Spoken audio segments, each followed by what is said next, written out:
folks, Colin here, back with more rock and roll. Good to see you. Today we're going to be talking about the classic Rockabilly solo from She's a Woman, played by George Harrison, which I think demonstrates what the Beatles were like when they were sort of doing their own thing, left to their own devices. I think She's a Woman's a good example of how the Beatles probably sounded in the late 50s, early 60s, because at that time George Harrison was absolutely obsessed with Carl Perkins and Sun Records, and I think that kind of music pretty much is part of the DNA of the Beatles sound. And because of that, because the Beatles are so influential in modern pop and rock music, Rockabilly music is still kind of part of the sound of modern rock music, although most people don't really know it. Now I'm going to talk about the sound, I'm going to talk about the equipment, and I'm going to talk about the musical ideas behind the solo. These are all things that you can utilise and bring into your own solos and playing down the line, so they're very useful. So first of all, George Harrison was so interested in Carl Perkins he actually changed his name to Carl Harrison in the early 60s. That was his stage name while he was touring Scotland with the great Johnny Gentle, and they did a lot of tours, a lot of gigs around the north of Scotland, and my mother was actually fortunate enough to see them. She went to see them in Keith. I don't know if you've ever been to Keith, but Keith is a great place and it's worth a visit, but it's not normally associated with the dizzy heights of rock and roll. But in the 60s it was different. I mean, all the bands used to play around all the small venues. So the other sort of town near to there is Elgin, and a lot of great bands used to come up to Elgin. And my mother used to see it like a bill. She'd go to see the Hollies and Sandy Shaw, and they were all in the same bill. You know, you can't really imagine that now. But people didn't realise how fantastic the music was and how long it was going to last. So there you go. So anyway, the solo, it's in the key of A. So if you know your E-shaped bar chord. Now we covered the rhythm a bit last week. We looked at John Lennon's backbeat rhythm.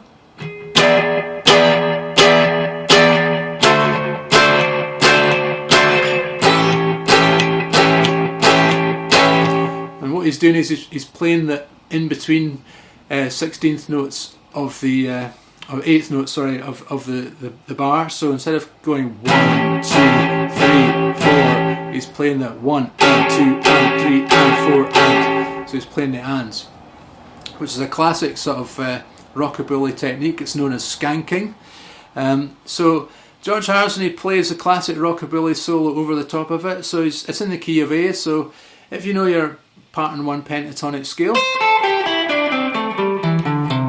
so that's 8-5 on the top, 8-5 on the next string, 7-5 on the G string, 7-5 on the D string, 7-5 on the A string, 8-5 on the E string. Now a lot of people sort of sneer at the pattern 1 pentatonic scale, but I reckon they don't really understand how to use it properly. And we did a little session, a live session last night, thanks to everyone who came to the Zoom, and I kind of explained to people how to use it, and they were all like, oh yeah, now I understand. So if you missed that, why not join my 8 weeks to Rockabilly Twang? I'll put the video, the description down below, link in the description, you can join that. So anyway, it starts off, so what we're going to do, we're actually going to use the Rockabilly scale. So we're going to play, I'm going to talk about that in the 8 weeks as well. So we're going to play 8 on the high E, 7 on the B, and we're going to bend that, and we're going to play 5 on the top 2 strings after. One more time. Then we're going to do what's called a unison bend. So you hear that in Oasis all the time, does that a lot, Noel Gallagher. So what it is, you're actually playing the G and the B string at the same time. So we're going to play the G string at the 7th fret and the B string at the 5th fret, and we'll bend that 7 on the G up. So, and what we're trying to do is we're kind of trying to get the same note on the 2 strings, so that's why we're bending the G string up, and then we're going to play 5 on the B and G. It's actually quite hard to do it slowly. So we bend it up, and then we release it, and then we play 5-5. So the whole thing we've done so far, then that just repeats. That's kind of the signature lick of the solo. Okay, so next lick is...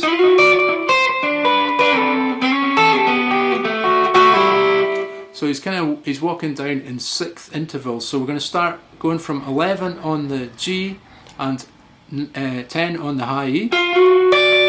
And what he's a bit of a purist, old George Harrison. So I reckon he would have probably played it the way Scotty played it. So basically you're going to hit the 11 on the G with your pick, and you're going to play the high E with your sort of ring finger.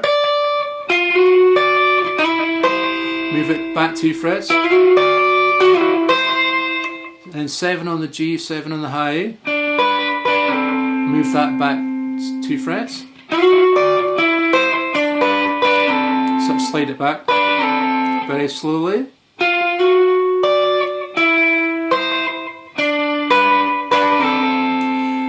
So that's all over the D chord, then over the A chord.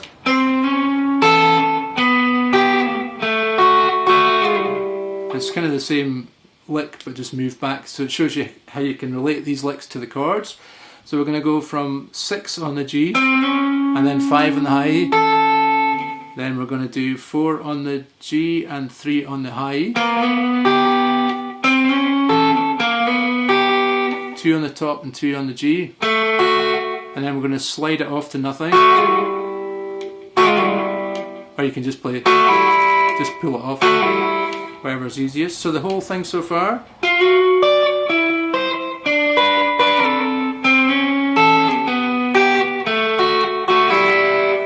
And the final bit of the lick is, so we're going to go from 4 on the G and 3 on the B. Then we're going to 7 and 7 on the G and E.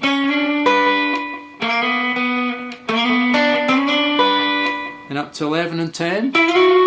Back 2 frets.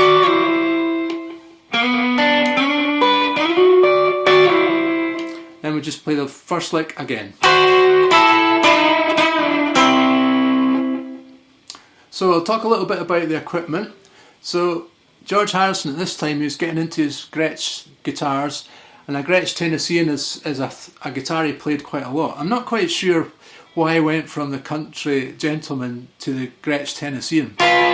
So if you know the answer to that question, perhaps you can tell me, because to me the Gretsch Tennessean is slightly inferior to the Gretsch country gentleman, but maybe it's because it's lighter, because there's less hardware. Maybe it's something to do with that. But it's a great guitar, and I was very lucky. I was given this by a student back in the day who, I got him into rockabilly, and he turned into a great guitar player, and he was very pleased. So he's way better than me now, and he's off doing stuff. So there you go. But anyway, this is actually a vintage Gretsch Tennessean. Is actually quite valuable, and it took me a long time to actually get courage to actually play it. But now I am actually playing it quite a lot, and it's now becoming my main guitar. So that's good.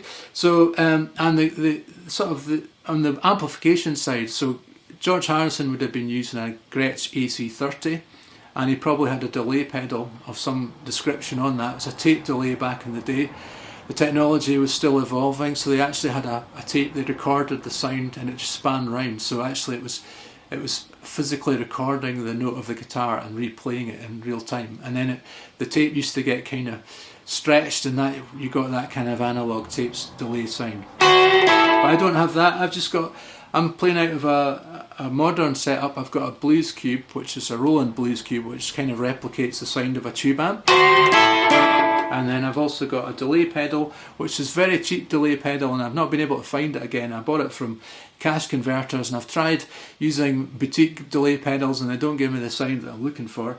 And I'm using a Joyo American pedal, which sort of replicates the sound of a Fender Bassman amplifier. So that's it, folks. So I hope you find that helpful. So basically, to summarise, if you want to get into the Beatles guitar sound and you want to learn about George Harrison's sound, you really have to understand where it came from, and the 1950s is absolutely essential sort of listening for that. Now I've got this record here, which I'm pretty sure George Harrison would have had back in the day. It's Carl Perkins' Dance Party. I'll just show you the playlist on the back. I don't know if you can see that, but pretty much it's the Beatles set list from the sort of time that they were playing in Hamburg. So I'm going to dig further into Carl Perkins' guitar work on this channel. I've done a few breakdowns, I've done Honey Don't, and I've done Everybody's Wanting to Be My Baby, so if you search in the channel you'll find them, but I'm going to do a lot more because it's such an integral part of what modern rock music's all about, and it's not really been properly explored, I don't think.